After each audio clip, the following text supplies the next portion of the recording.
Hello, everyone, and welcome to Fairly Critical's review of Thor, Love, and Thunder. Fairly Critical is a new channel on YouTube where our focus is to provide fair but fairly critical reviews of movies and popular television shows.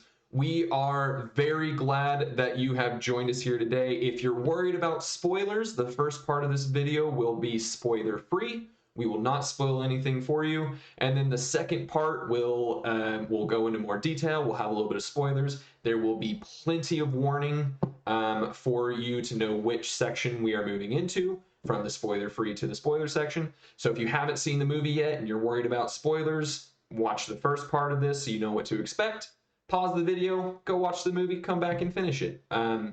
Thank you guys so much for taking the time to watch this video. I know there's a lot of things you could be doing with your time, but instead you're hanging out with me, and I really appreciate that. It's such a big blessing to be spending time with you guys. So thank you very much. If you do end up liking this video, please hit the like button, subscribe, and most importantly, share it with your friends if you think that they would enjoy it. Spread the good news, and hopefully we'll grow this channel to a point where we can reach others, and we'll have a nice big viewing. So thank you very much, like I said, for being here. I am your host, Jacob, and this is Fairly Critical's review of Thor, Love, and Thunder. Let's begin. Let's start out with some good things about the movie, some things that I really liked. The acting is very, very good. You have really big names like Chris Hemsworth, Tessa Thompson, Christian Bale, Natalie Portman coming in. I really appreciated Bale's portrayal of Gore, the God Butcherer. I think he's unlike anything we have seen in the MCU thus far, and his antics on screen are very refreshing and something that I really enjoyed to watch. I think Natalie Portman's portrayal, or rather reprisal, of Jane Foster was a welcome addition to the crew. She brought a really warm-hearted and down-to-earth anchor, in my opinion, that really offset Chris Hemsworth's Thor's silliness, and I really appreciated that. I really appreciated the just more down to earth, loving, caring personality type. I don't think she quite has the improvisational skills to really go up against the likes of Tessa Thompson and Chris Hemsworth. But again, that almost added to the more down-to-earth approach, not necessarily as silly as the other two characters were for most of the film. So I liked her. Tessa Thompson has easily the best moment of any of the characters in this film. I won't say more about that. We'll go more into it in the spoiler section. We won't talk about it here. For most of the movie, she's very lighthearted, and has the best chemistry with Chris Hemsworth. The dynamic between Valkyrie and Thor is easily the best dynamic of any two characters in this whole film, in my opinion. And we'll talk more about it, like I said, in the spoiler section. But man, she goes to work for a living here about the midpoint of the movie. So Chris Hemsworth's portrayal of Thor was similar to his portrayal in Ragnarok, but kind of with less dramatic weight. I think part of that is because he didn't have Tom Hiddleston's Loki to really bounce off in that movie. Those two had phenomenal chemistry, and their character dynamic was just amazing from start to finish. And you didn't really have that in this movie. So Thor really seems really just boyish, boyishly charming, but boyish, not really very serious for most of the movie or sincere. And I don't mean that as a knock to Hemsworth. I think that's more of just the direction that Taika Waititi had for the film, his vision for the film.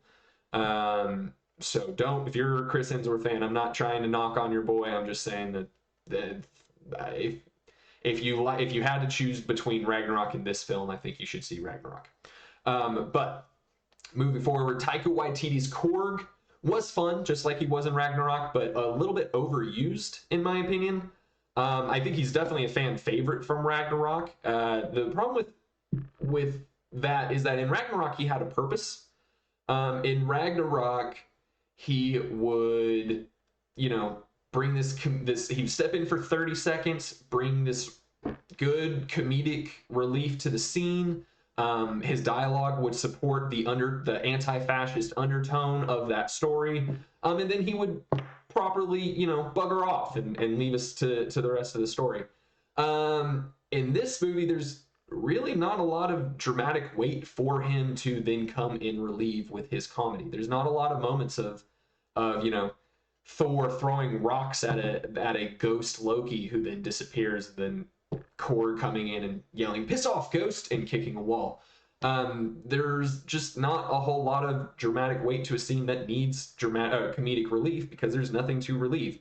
Also, his dialogue doesn't really support any grand undertone of the movie. We'll talk more about that when we talk about kind of the weaknesses of the film. But Taika's enjoyable. There's just a little bit too much of him.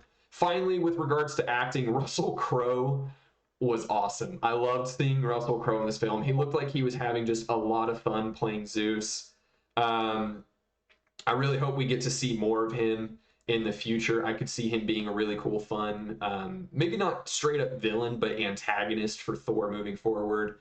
And he was just fun to watch. So that's really the best parts about the acting that I saw. The design and the visuals are also very good. There's a lot more color in this movie than there is in a lot of other Marvel films. The gray and blue scale, which I don't personally have a problem with. If you ask my friends, they'd say gray and blue is basically my color pattern.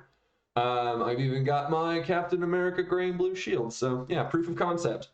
But that can be a complaint for a lot of people. I don't think you'd be disappointed. The gray and blue is definitely there, but this movie has a lot more color, a lot more pop in it than most of the MCU. So yeah, the visuals are spectacular. The armor designs are really cool. I think I have one exception to this. I didn't really like Thor's helmet. You can see that in the trailer. If you want to go watch the trailers, you'll see what I'm talking about. The rest of armor looks very cool. Mercifully, he doesn't wear that helmet for very long. Most of the movie, he's without the helmet, as he is in most Marvel movies. The rest of the armor designs for the rest of the crew are really cool, and I really enjoyed seeing them. They've got a little bit of pops of color to them, with the exception of Valkyrie, who's got a gray, black, and kind of red color scheme, but it still works for me. The fight scenes are really entertaining. Marvel fight scenes are normally really, really, really entertaining. I think with this one, what made it really, really cool is the rebuilt Mjolnir gave the writers and the visual designers some cool new abilities to work with, and they use it. They use it to grand ability. It's really cool watching it. Gore's abilities are cinematic, and pose an interesting threat to Thor. If you're one of the people who don't like that most of the Marvel movies villains are just the superheroes' powers, it's just the people with similar powers going at each other at the end, you won't feel that way with this one. His abilities offer some really intriguing challenges to Thor's hack and slash style. I really enjoy it. I really enjoyed it. I'd watch it again probably just for those fight scenes, because they're pretty cool. We're going to get a little bit more into the criticisms here, because there are some problems with the movie, largely involving, I think, the script and Taika Waititi's vision for the movie. Now, Taika Waititi did co-write this script, and then, of course, he's in charge. He's responsible for the overall direction of the film. So some of this is going to take some shots at Taika. This movie, for the most part, seemed really out of balance between goofy, campy, comedic relief and serious and sincere moments. Like I said when I was talking about Korg's overuse in the acting section, there's just not a lot of sincere, serious moments to be relieved. It's it doesn't feel like the script had anything to give in those moments. Normally, whenever I complain about a lack of emotion in a movie, it's a pacing issue. It's normally the actors just didn't have the time to really convey what the scene was trying to give to us. I don't feel like that was a problem in this film. Um, I think the movie had all the time it needed to develop the scenes that it wanted to. It had all the time it wanted to really convey what the script wanted to convey. It just didn't have anything to give to us after beyond what it did. And when you watch the movie, if you like it, you'll like it. If you were kind of like waiting for the emotional pin to drop, you're not gonna like it. Or well, you'll be okay with it. It's good. I mean, I ended up giving it a better rating, which we'll get to the ratings in a second. But it just seems like it could have been great, and it settled for good. I think the blame, or not the blame, but I think the weak script hurt Gore most of all. We'll go more in depth in this in the spoiler section, but he would kind of pop into a scene really to just remind us that he was in the movie. He really didn't get a lot of screen time, but he would pop into a scene, remind us he's in the movie, threaten, whatever character he was there, give us some crazy dialogue, which was entertaining, and then fight the good guys when he needed to. And that was really all there was to it. Where when we talk about him more in the spoiler section, his character is really cool and has a lot to give, I felt like, to the movie, and we just didn't get it. So we never really got to feel the malice that he has towards the main characters. So but we'll talk more about that. We're now at the end of the spoiler section. We've been going for about 13 minutes or so, so thank you very much for the 13 minutes out of your day. All in all, this is a good movie. I think it could have been better if it was a little longer and more care was given to develop the emotions, the emotional weight of a handful of really critical scenes. I think this could have been a very, very good or even great film. They had the concept for it. It just kind of fell short. It was enjoyable to watch. I did enjoy it. As a movie fan, I would give it a solid 6.5 out of 10. It's a good movie. I like it better than other 6-star movies, which I've given, which is why I bump it up that extra half measure, that 6.5. But I as a Marvel fan, I would give it just a 6 out of 10. The underusing Gore, as well as one other issue, which I'll discuss in the spoiler sections, knocks it down a little bit for me as a Marvel fan.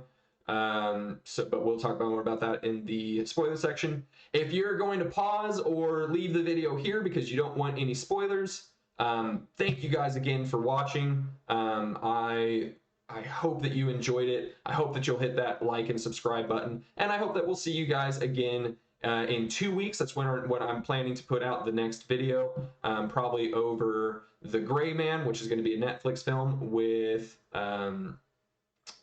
Captain America himself, directed by the Russo brothers, and a little bit of a old Disney heartthrob joining the cast as well. Go check that movie's trailer out if you haven't already. Hopefully you enjoy it, and hopefully you'll enjoy me talking about it in 2 weeks. But I will leave it here. Thank you again. You guys are such a blessing for watching this, and I will see you in the next one. Thank you. Okay, and we are back. You guys have been warned. This is now the spoiler section of the film. So let's talk about this in a little bit more detail. Let's start out with Gore and Thor, the dynamic in what we got, what we probably should have gotten. To be just fair warning for you guys, I'm going to be a little bit more critical in this spoiler section of the movie. I'm not trying to be overly negative. I'm just trying to be fair to the film. And when we're talking about the movie itself is pretty good, so it's a lot easier to just nitpick on very specific details. So forgive me if it seems a little too negative, but we're gonna try and go into this and be fair to the film, to the actors, to the director, and to us, the audience.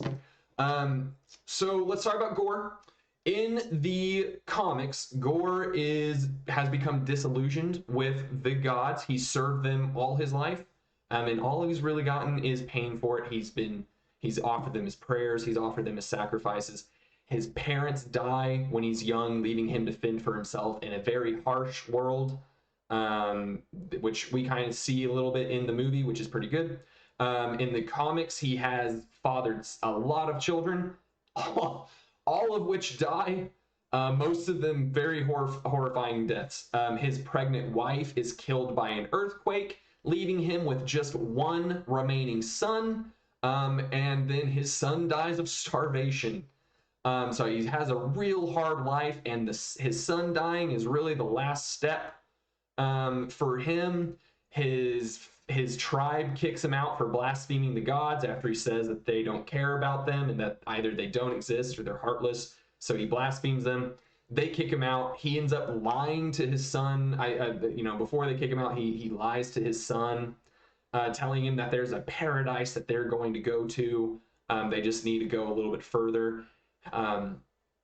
Even though he knows there's no paradise to get to, he's just trying to make his son give him some hope, and then he passes. When he does get kicked out of his tribe, he ends up witnessing a battle between two gods of his planet. And after learning that the gods are in fact real, and that they just didn't ever answer his prayers, he waits for one god to kill the other, and then he takes the all black, the Necro Sword, and kills the other god. That leads him on his journey of going across the universe and just killing every god that he can find, including gods of flowers. He's real dark. He's a dark character, and I love him. I find him very simple but very compelling, and this is the movie that he definitely could have been a breakout star for most of the fan base. I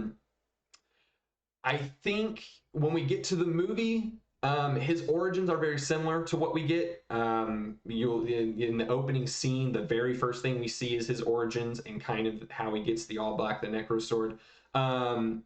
I think the concept is not done as well in the movie. This is not Christian Bale's fault. I really like I said earlier in the non-spoiler section, I really liked Christian Bale's portrayal. I just think that Bale was never given the opportunity to really convey the pain and the anger that a character like Gore really feels. There's a scene about halfway through the movie where Gore, who has kidnapped Asgardian children and is bringing them to a location, really kind of shows us it's really the only scene that we get a whole lot of dialogue from until the end of the second act of the movie. The kids are telling stories of Thor's chopping off Thanos' head and how Thor's gonna come save them, and then Gore interrupts and he mocks them and he taunts them and he cuts off the head of a snake-like creature and throws at him, and it terrifies the children, and it's a genuinely cool scene.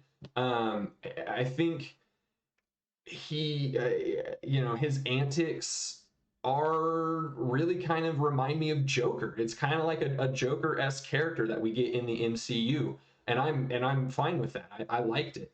But then we never get a moment for Bale to turn that really crazy energy around and show a method to the madness, or a moment of sorrow that he's feeling in the moment where he's kidnapping these children, and that he's lost his own child, or that he actually has a plan. He's hoping that Thor comes to save these children. We get an offhand, he's like, yes, I'm hoping, and it's a real cliche moment of dialogue, but it's not really explored very much further, and not in this scene or any of the other scenes. On the other hand, we have Thor. And Thor is still with the Guardians. He's traveling the universe with the Guardians, but he hasn't really developed a loving relationship with them. And there's no ifs, ands, or buts about it. They're sick of him. Not just Star-Lord, but everyone is sick of him. So he doesn't spend a lot of time with them. moves on. But you first see him outside of a monologue by Korg, and he's just meditating on a peaceful hill, and it's really nice. But he's closed his heart off to love, and he's just sitting there until Star-Lord comes and says, "Hey, I need your help with this battle." The camera rotates and reveals to us that Thor's meditating on a peaceful hill overlooking a battle in which the Guardians are fighting an alien owl army. Excuse me. Are fighting an alien owl army alongside an alien blue-skinned army, and they're losing. They're losing pretty badly, if you could believe the facial expressions of the Guardians, which, by the way, are the best. Most of them, without using words, convey exactly what's going on. Good for them. So, Thor gets off the hill and comes down to join the battle. He gives a monologue to the leader of the blue aliens, and then single-handedly destroys the Owl army. Destroys. It's revealed that when during his monologue that the Owl army had captured a holy temple to the blue-skinned aliens, and that the blue-skinned aliens' gods either were all dead, or I think he says, I believe, I could be wrong with this, I believe he says that all their gods are dead. But that's never touched on. Like, you'd think that would be a bigger thing, but no, that's business as usual, I guess. I guess gods die all the time on that planet. But Thor, after destroying, killing, well, not after, but while killing all the Owl army, destroys this holy place. Carelessly, recklessly. Didn't have to do it, but he definitely did. And when I was watching this, thinking, yeah, Thor enjoys being a hero, but he's really apathetic. I mean, he could have easily gone down there and destroyed the Owl army, but instead he just kind of sits on a hill and waits for his friend to come gather him. And while he's doing that, his friends are getting their butts kicked, and there's casualties on the blue alien sky. And there didn't need to be casualties. It really shows that the gods, or Thor, is not necessarily any different than the rest of the gods. He's kind of apathetic. He's kind of indifferent towards suffering. It's only when his friends ask him for something that he comes down and helps. So I thought that was gonna play into the motivations of Gorr. I really enjoyed that scene because I was like, ooh, this is going to be good. We're going to get some delicious dynamic between Gorr and Thor about how he's no different than the others. And unfortunately, that never really materializes in the movie. 5 minutes after, the Owl fighting, he's back on Earth, and he's fighting alongside his people against some shadow creatures, and he's kind of just treating Gorr as the villain of the week. And it never really evolves past that point. There's no oh crap moment. There's no oh god, this guy's for real. There's no speech by Gorr that calling Thor out for his apathy or his indifference. There's no rebuttal by Thor that he's with his people right now, fighting Gorr side by side with them. There's really none of that, and that scene is cool because it does. To be fair, that scene has to really reintroduce the mighty Thor, which is Jane Foster's character. But it definitely had the ability to serve both purposes, I think, and it just didn't really do it. It kind of settles for good instead of great. Just kind of a missed opportunity in my side. Moving forward, the second act of the movie is largely good. I mean, this movie is largely good. I gave it above average for a reason. It's a largely good film where it settled for good instead of being more than good. In the second act, you find Thor, Jane, Valkyrie, and Korg going to a city called Omnipotent City. This is a city somewhere in the universe where all the gods of the universe kind of chillax and talk with each other. The reason they're going there is because they need help to fight Gorr. Gorr has stolen all the children of Asgard, and Thor goes there to be like, hey, gods, help me out here. This guy's got the Necro Sword. He's not It's not that he's like the worst thing, but you know, we could definitely team up here and make things easier. And the gods really just say no. They're really apathetic. They're really like they're um they kind of downplay the threat of Gore, and then Zeus steps off the throne and says, "I'm actually scared of him, but he'll never be able to beat us. So you know, go save your people if you want, but we're not going to help you." And again, kind of explores the themes of, you know, the gods of this universe are just like humans are. They're scared, they're apathetic, they don't really care about anything unless it personally affects them. And so Thor doesn't really like that. Um, the team has to then fight Zeus to steal his thunderbolt, because if Zeus isn't going to help them, at least they can use a powerful weapon like Zeus's lightning bolt to kill Gore. This is a cool scene. I enjoyed the fighting of this movie. But it is kind of like, you know, go here, smash this, get the thing, move forward. So we're not going to talk about it. We're not going to talk about it anymore. A few minutes later, we get to the emotional climax of the movie, where Gore has captured Jane Foster, the mighty Thor, Thor, Odin's son, and Valkyrie, and is taunting them and mocking them. And I really liked this scene, but as we discuss it more, you're gonna realize that this scene had more to give, and we just didn't get it. He starts off by taunting Thor, and again, this would have been just an excellent opportunity for Gore to share his pain and his motivation for why he's doing what he's doing, especially with Thor, who just battled an apathetic god. He just, you know, battled Zeus, and now kind of sees that while he may not be apathetic and indifferent, or at least he doesn't want to think that he is, there's reason for Gore to really believe, for Thor to really empathize with Gore here. He's tossed by Thor. Kind of starts along the lines of, you know, we're sort of alike, you and I, but then immediately does an about face when Valkyrie speaks up, and Gore counters with, "Yeah, I'm not a hypocrite." Because while Thor went and asked the gods for help, and I asked the gods for help, and we're both alike, and that the gods didn't answer us, he is a god. And that makes him, and he's done the same thing to people. And he's right about that. And, you know, if you know, Thor is the Norse god of lightning. I'm sure there was a time, or thunder. I'm sure there's a time in human history where someone called out to Thor, and Thor didn't respond because, you know, he doesn't exist. And so he's kind of right about that. And that's really, could have been a really compelling moment. And it is good. But it kind of stopped short there. Then he starts taunting Valkyrie. And let me tell you, this is where Tessa Thompson goes to work. Oh, she's so good in this scene. He taunts her for what they revealed in Ragnarok, was that the Valkyries were essentially used by Odin as a shield to go kill Hela, and the pain that Valkyrie still feels after losing her sisters and her lover in that fight is still fresh for her. It's still real.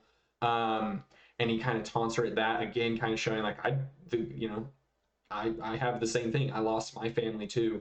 And man, with every line that Bale delivers, Tessa Thompson wordlessly conveys the pain that she's feeling in that moment. Oh, it's such a good moment. I don't think there's anything more you could have done between that interaction to really improve it. They did enough with that one. But it's over pretty quickly. It doesn't last very long. And then he moves on to Jane Foster. Jane Foster's issue, it's a really short interaction, but essentially they're both dying. Jane Foster has stage 4 cancer. That's kind of why Mjolnir worked for her. She's dying of cancer, which is true to the comics. It's actually very similar. She's dying of cancer, and it's revealed later on in the movie that the hammer is preventing her from healing. It's keeping her alive. It's giving her stamina and everything, but it's also preventing her body from fighting the cancer. I mean, she was at stage 4, though. She was definitely going to die, but she wasn't getting any better, which is what she kind of hoped for with Mjolnir. And he too is dying because the all black, the Necro Sword that he's using to kill the gods, is slowly killing him. It's keeping him alive. It's doing the same thing that Mjolnir is doing, which is it's giving him superhuman endurance and strength and all these fighting abilities. But it's also slowly poisoning him and killing him.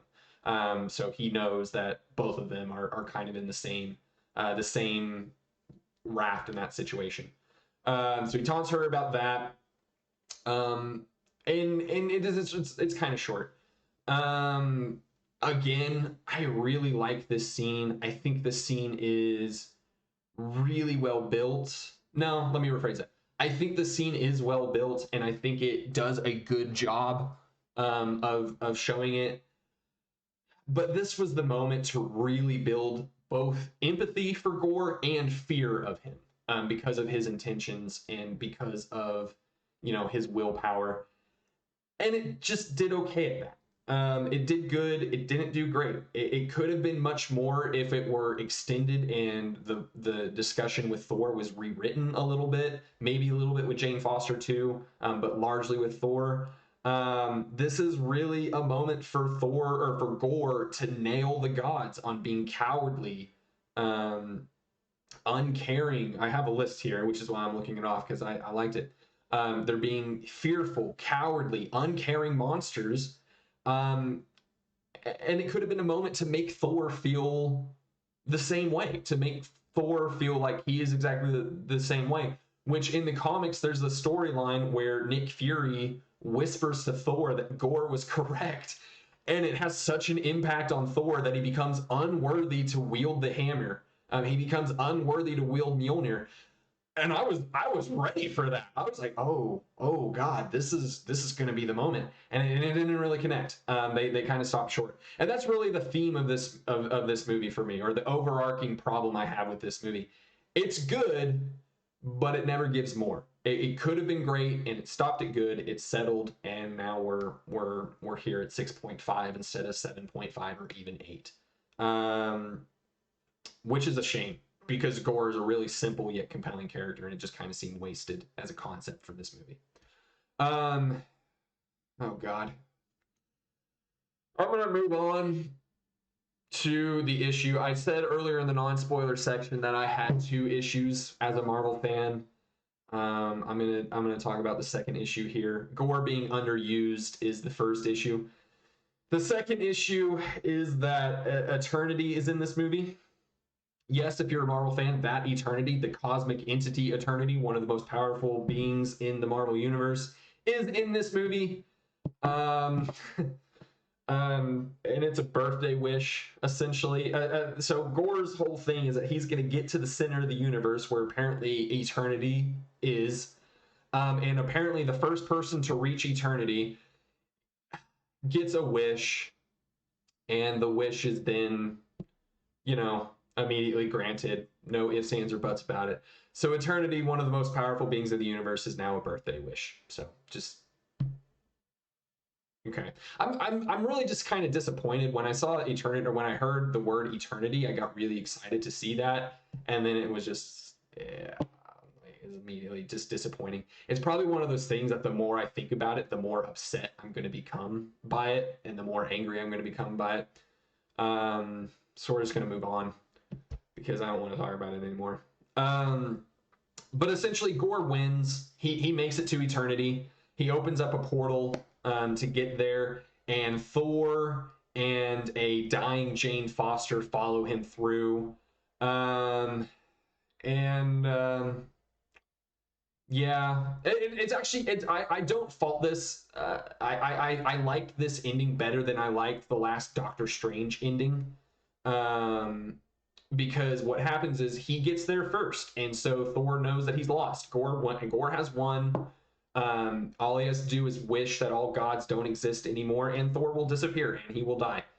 But he has a cool moment where he says, if these are my last moments, I'm going to spend it with the woman that I love. And Jane Foster, who's of course there and dying of cancer, is there, and they have a really nice moment. But in this moment, Thor convinces Gore that the only thing worth living for is love, and that if he wanted to, he could set aside his hatred for the gods and ask Eternity to give him his daughter back. And that doesn't sound bad on paper, but you have to remember the All Black has been destroyed at this point. I did forget to mention that. The all-black necrosword that was keeping him alive has been destroyed. So he's dying. He has maybe a few minutes. So asking Eternity to give him his daughter back so that way he can have a loving relationship is going to last all of 30 seconds. But you know what? It worked. And he asked Eternity to give him his daughter back. It's a nice 30 seconds that he gets to spend with her, I guess. But then he dies. Jane dies. Thor and Jane have a nice moment. Jane dies. Gore asks Thor, I hope that's coming across in the audio okay. That could be tricky. Gore and Thor. Gore asks Thor to protect his daughter, and then he dies. And then Thor gains an adopted daughter because he said yes, he would. And that's the end of the movie. There's more. There's, kind of like an epilogue, 2 or 3 minutes to it, and it is revealed that Gore's daughter has some of the powers of Eternity, which are spectacular. I mean, there's huge implications for that as a Marvel fan. But yeah, the movie ends with Gore suddenly trusting a god to look after his daughter, setting aside all the hate and malice that he's shown and the craziness. The problem is that it's, he just acts crazy through the film. So it's kind of weird to see Thor reasoning with a character that has only been shown to be crazy. I think my knowledge of Gore as a character from the Marvel comics allows this a little bit more believability. But if this was my first introduction to Gore and he just seemed angry, crazy, and then you end it with, yeah, just choose love, it's underwhelming. It's a letdown. It falls flat for me. To see a character set aside the one and only motivation he's had the entire movie because Thor said, I'm going to be with the one I love. You could be with the one you love, if you wanted to. And then his, the abrupt 180 turn that Gore does here is so abrupt that I feel like the audience has a high chance of getting secondhand whiplash. And it fell flat for me. I'm just going to move forward and summarize this up. That was my last big talking point. Let's just summarize this up and end the review here. Throughout the movie, Thor: Love and Thunder explores themes of love and loss, but it doesn't explore them very deeply. The whole movie just is kind of shallow. I've talked at length about the dialogue issues and that they were good but not great. The dialogue that does support the theme of love and loss is not, it really beats you over the head rather than subtly pulling you in, kind of like what I felt like Ragnarok did. Thor's lingering feelings of heartache causing his apathy and carelessness, which we talked about at the beginning of the spoiler section, are never capitalized on, ever. I mean, that should have led to the best dynamic between Thor and any of his villains of all time, and instead it just was wasted. I think that's due to an average script and a lack of vision by Taika Waititi. It could have been a conscious choice, I guess. I say lack of vision as if I'm just like discounting that Taika is actually is a very well-developed director. I guess it's not that, it may not have been a lack of vision. It may just have been a conscious choice that I disagree with. So if you disagree with me, you're, some of this is up to personal preference. But I feel the way I feel about it, and you guys can make your own opinions by it. Hemsworth, Bale, Thompson, even Portman. I say even Portman. Not even Portman. I think her character. I think the reason I say that is because her character was never particularly strong in the first two Thor movies, and so her not being in Ragnarok was not a big problem for me. Her returning to this movie is her best rendition of the character, I think. So the four of them give really good performances, even moments of great performances that I really enjoyed. It just wasn't enough for me to overcome the deficiencies in the script. The visuals were great, like I said in the non-spoiler section. It's a fun movie to watch. And I loved seeing Russell Crowe. I think he enjoyed it so much. I just think this movie falls short of Ragnarok. So I think it's a solid 6.5 out of 10. Which, by the way, for me, if you're as we develop this, you might figure this out. I only go in even scales: 1, 2, 3, 4, 5, 6, 7, 8, 9, 10.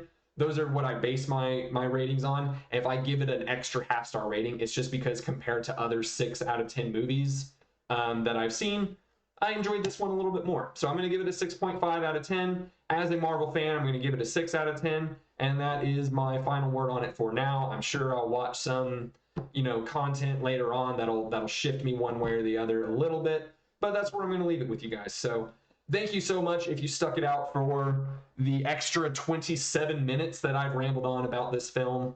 I really appreciate it. Like I said, you guys taking time out of your day is such a big blessing. If you liked the content, smash that like button, subscribe to the channel, spread this to all your movie fans or your Marvel fans or all your non-movie fans and all your Marvel fans. Who cares? Send it to everyone. Just send it to everyone on your contact list. That would be great. But I'm going to leave it here. I am Jacob. This has been Fairly Critical's review of Thor: Love and Thunder. I hope you have a wonderful day. I will be back on, what is today, the 9th? I will be back on July 27th with a new movie to review. That's 2 weeks from tomorrow as of this recording. This is July 9th for me. So I hope to look to you guys again and enjoy your day. Thank you very much.